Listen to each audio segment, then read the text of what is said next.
কংগ্ৰেছ দলটো দুৰ্বল নহয় যিটো দলে ভাৰতবৰ্ষখন স্বাধীনতা কৰিছিল বা স্বাধীনতা আনি দিছিল সেই কংগ্ৰেছ দল দুৰ্বল নহয়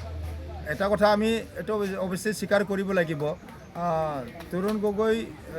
প্ৰাক্তন মুখ্যমন্ত্ৰী তদানীন্তন মুখ্যমন্ত্ৰী তৰুণ গগৈ ছাৰে যেতিয়া নেকি BTC চুক্তি হ'ল BTC চুক্তি হোৱাৰ লগে লগে তেখেতে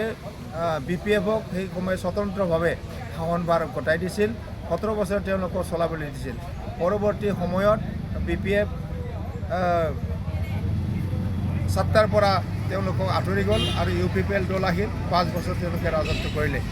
এই 22 বছৰ কংগ্ৰেছ দলে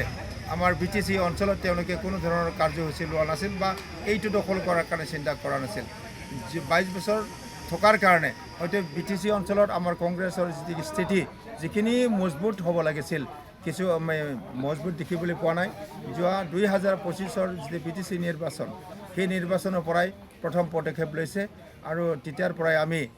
ইয়াত আৰম্ভ কৰিছোঁ আৰু পূৰ্ণাংগ পৰ্যায়ভাৱে বিধানসভা যিটো নিৰ্বাচন সেই নিৰ্বাচনৰ অংশগ্ৰহণ আমি BTC অঞ্চলতো কৰিছোঁ আৰু দুৰ্বল বুলি যিটো ভাবাটো ভুল কেতিয়াও আমি দুৰ্বল নহয় এই দলটো সবল আৰু